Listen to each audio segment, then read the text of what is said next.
Western arsenal reportedly running. In July, the Pentagon halted shipments of Patriot missile systems, remember, and other precision weapons to Ukraine amid fears of depleting U.S. stockpiles. Across Europe as well, governments are struggling to balance their own defense needs with the continued support for Ukraine. According to a Bloomberg report, the West has been trying to boost production of artillery shells, missiles and bullets, which conversely impacted its supplies of gunpowder, TNT and other explosives. Now, for Ukraine, corruption at home and the reported shortages in weapons supply coming as Russia pushes into Pokrovsk. Ukraine faces not just Russia's firepower, but perhaps the consequences of its own corruption issues and the West's waning commitment, it seems.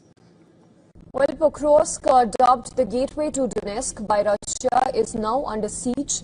President Zelensky has conceded that Russia has gained a foothold in the strategic city. Our next report talks about the options that Russia now has that the ceasefire talks remain in the cold. Getting you those details in this next report.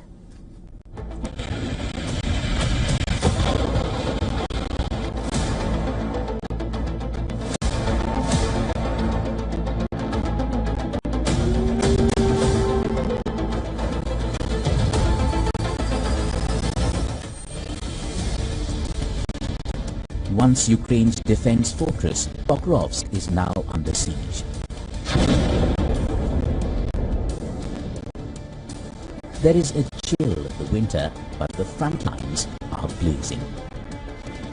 Ukraine concedes defeat. In a rare admission, Ukrainian President Zelensky confirms Russian forces have gained a foothold in Pokrovsk. The strategic transport hub in eastern Donetsk, which turned into a war zone for over a year, is now under Putin's grip. This follows months of heavy bombardment, drone strikes and relentless Russian ground assaults. Each street and building became part of an intensifying battle for the east.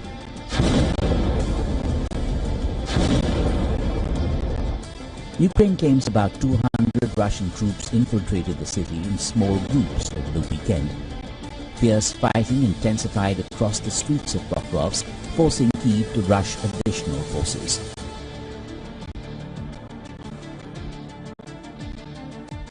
While on the ground, Russia is using heavy artillery, its aerial assault continues relentlessly. Russian fighter jets and Iskander missiles have hit multiple targets in the region. Losing Pokrovsk has tactical and symbolic consequences for Kyiv. The situation underscores the strain on Ukraine's stretched army, facing ammunition shortages, manpower fatigue, and delayed Western aid. For Russia, gaining a foothold in Pokrovsk is a step closer to its dream, securing full control over Donetsk. Moscow says it has annexed Ukraine's eastern Donetsk region and controls over 70% of the area's territory, a claim Kyiv and most Western countries have rejected, calling it an illegal land grab.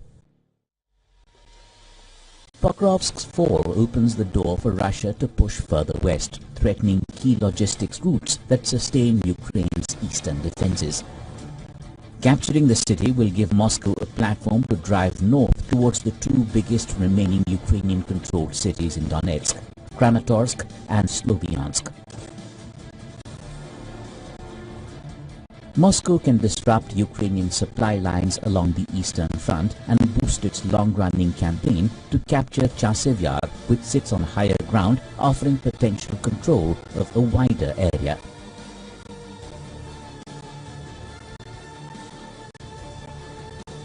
Experts say this will give Russia more options to attack Ukraine's Dnipropetrovsk region to the west, which is one of the areas which Moscow has claimed, but where it says it has already established a small foothold. Ukraine, which has been largely dependent on military and financial support from allies abroad to hold off Moscow's army, is scrambling for support. Zelensky has urged Europe for financial support to continue fighting Russian forces for another 2 to 3 years. Bureau Report, Beyond World is One.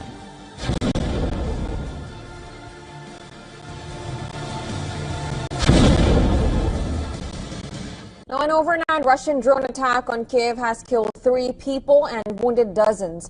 That includes 7 children, and this according to Ukrainian officials. Kiev Mayor Vitaly Klitschko has said that drone fragments fell onto a 9-story building in the northeastern Desnyansky district, sparking fires in apartments on several floors. Well, drone fragments also damaged another 9-floor block in the same district where 5 people were rescued. These strikes came a day after other Russian drone and missile strikes killed 4 and wounded around 20 others in Kiev as Moscow intensified aerial attacks targeting Ukraine's energy infrastructure. Confirming the attack, Ukrainian President Volodymyr Zelensky said that Moscow launched nearly 1,200 drones and 50 missiles against Ukraine in just 1 week, and has also urged for stronger joint efforts to counter the Russian threat.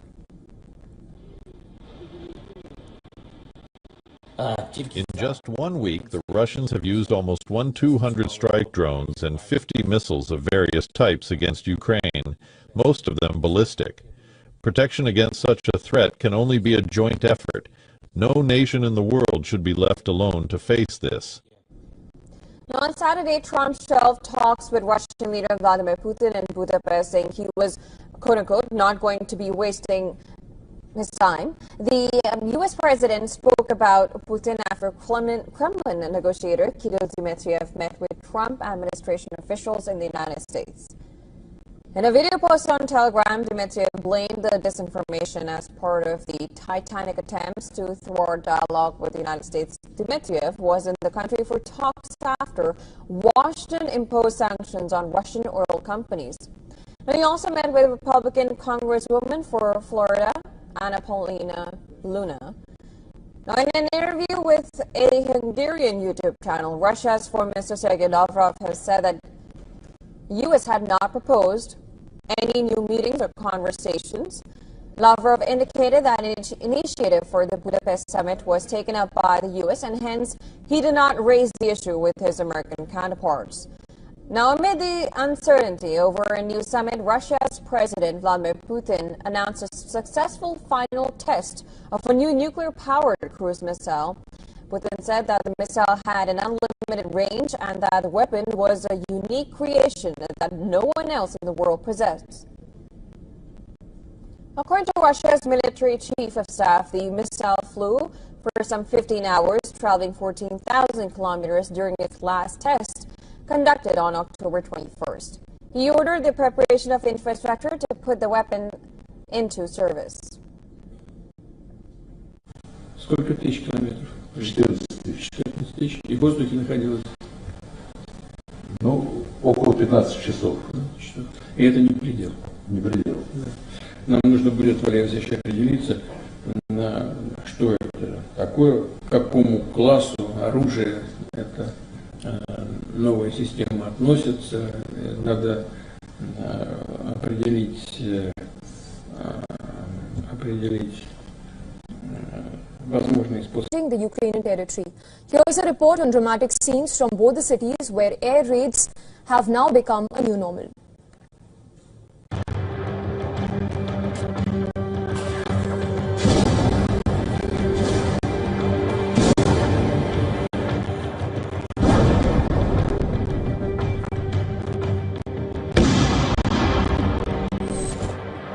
Pictures that only underscore that to and fro at the talks table stand for next to nothing. War rages across 2 capitals. In the skies above both Moscow and Kyiv, drones, missiles and fire. Dozens of Ukrainian drones swept in on the Russian capital overnight into Monday. Moscow's mayor says more than 30 were shot down, explosions heard across the city's suburbs. An oil depot outside Moscow caught fire, flames lighting the night sky. Officials say it was quickly put out, but no details yet on what caused it.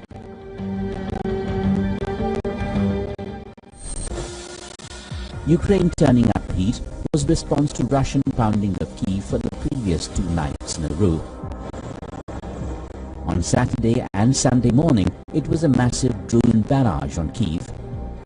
Here, 3 people, including children, were killed. Dozens were wounded. In just 1 week, the Russians have used almost 1,200 strike drones and 50 missiles of various types against Ukraine, most of them ballistic. Protection against such a threat can only be a joint effort. No nation in the world should be left alone to face this.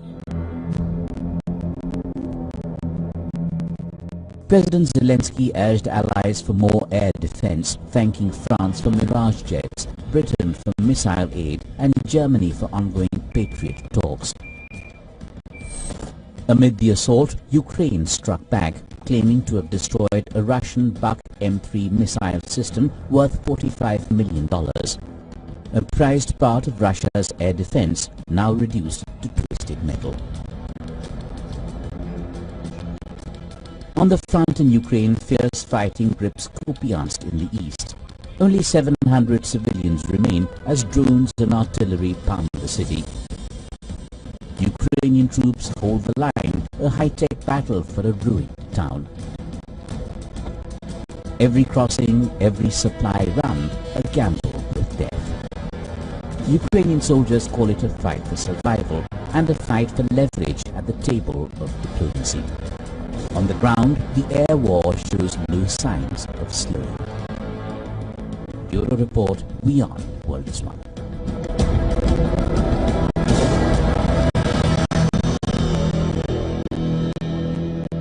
Russia has intensified its offensive, launching a new series of drone and missile attacks across Ukraine. The latest strikes have come as the war nears its 4th winter, with both sides digging in along the front lines. Russia launched a fresh barrage of drone and missile strikes in Kiev and several regions, killing 4 people and injuring around 20 others. The overnight attacks sent residents rushing to the shelters, and the Russian forces said that its forces shot down a Ukrainian Su-27 fighter jet and captured 10 additional settlements along the front lines. Now, Ukraine in turn has reported about 82 battles raging across different sectors this week.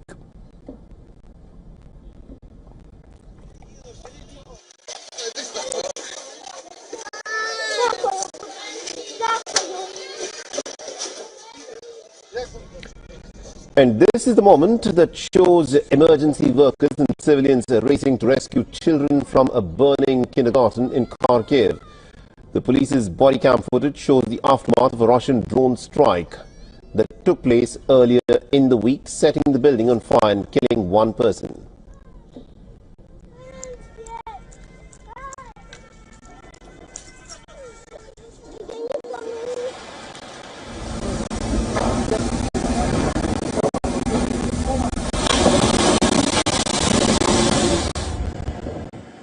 Kiev, the Russian missiles hit a food warehouse. Now, these are some of the images showing the firefighters battling to control the flames. The local officials say that at least about 3 people were killed in the attack, and Ukraine's Air Force has reported that Russia had fired 9 Iskander-M ballistic missiles and 62 attack drones. Earlier in the week, the United States and the European Union introduced new sanctions on Russian energy exports. And the American President Donald Trump has said that Washington would like China to play a role in managing its relations with Russia, signaling a broader diplomatic push. I'd love China to help us out with Russia. We put very big sanctions on Russia. I think those sanctions are going to be, they're very binding, they're very strong. But I'd like to see China help us out. I have a good relationship with, as you know, President Xi, very good. Meanwhile, Ukrainian President Volodymyr Zelensky held discussions with the British Prime Minister Keir Starmer in London on Friday and attended a meeting of the Coalition of the Willing, a group of over 24 European leaders pledging military support to Kiev. The Ukrainian president called for more pressure on Russia to end the war. Russia, that dish has many ingredients. The essential ones are real forms of pressure on Russia. Sanctions, our long-range capabilities, political pressure, accountability, for war crimes and real actions regarding Russian assets.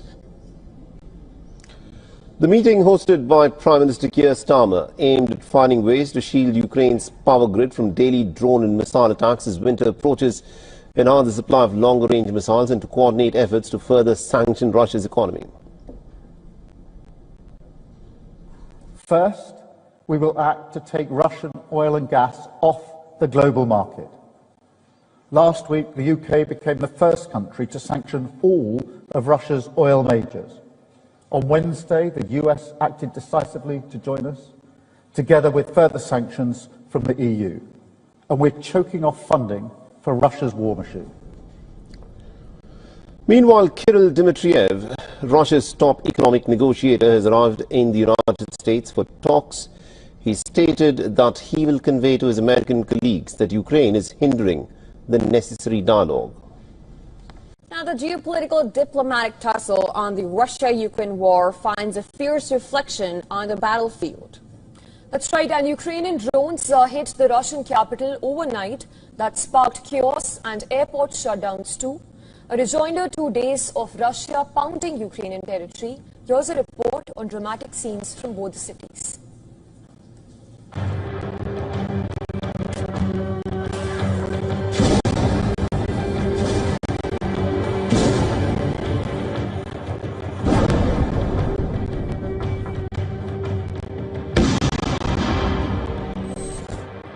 Pictures that only underscore that to and fro at the talks table stand for next to nothing.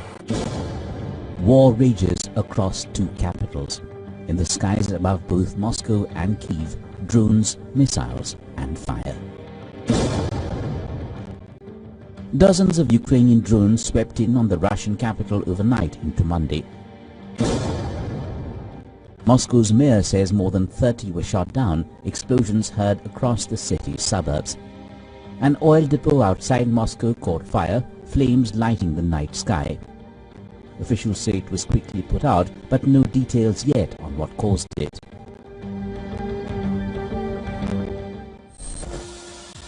Ukraine turning up the heat was response to Russian pounding of Kyiv for the previous 2 nights in a row.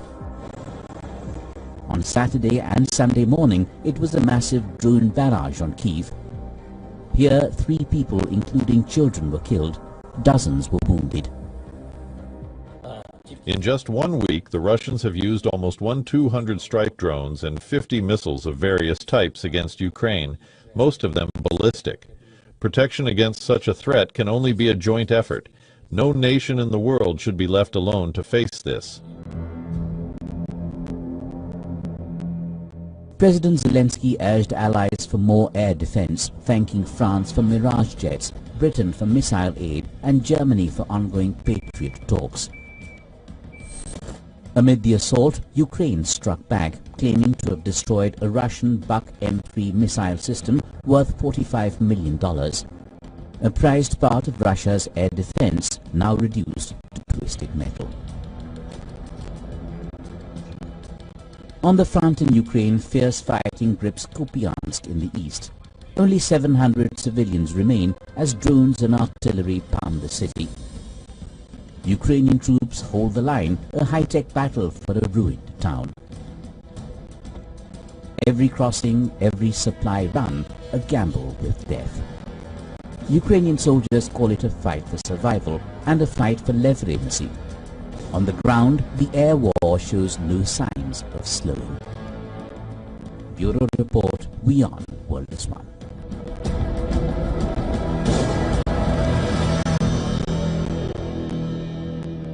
A shadow fleet used by Russia to circumvent Western oil sanctions and finance its war is raising alarm over an imminent environmental catastrophe in the Baltic Sea, particularly in the Gulf of Finland. Since sanctions were imposed on Russian oil to curb its war funding, Moscow built its own answer, a shadow fleet of hundreds of oil tankers with dubious ownership operating outside global insurance standards. According to Finnish broadcaster Yle, in a single week in the month of October, 31 tankers sanctioned by the European Union were found traversing the Gulf of Finland. At least 25 of these are older than 15 years, making them an environmental hazard. So the question is, what is shadow fleet? Also known as ghost ships, they comprise of aging and poorly maintained tankers carrying out clandestine operations to avoid regulations and security. And this, according to reports, the Russian shadow fleet is loaded with crude oil and refined products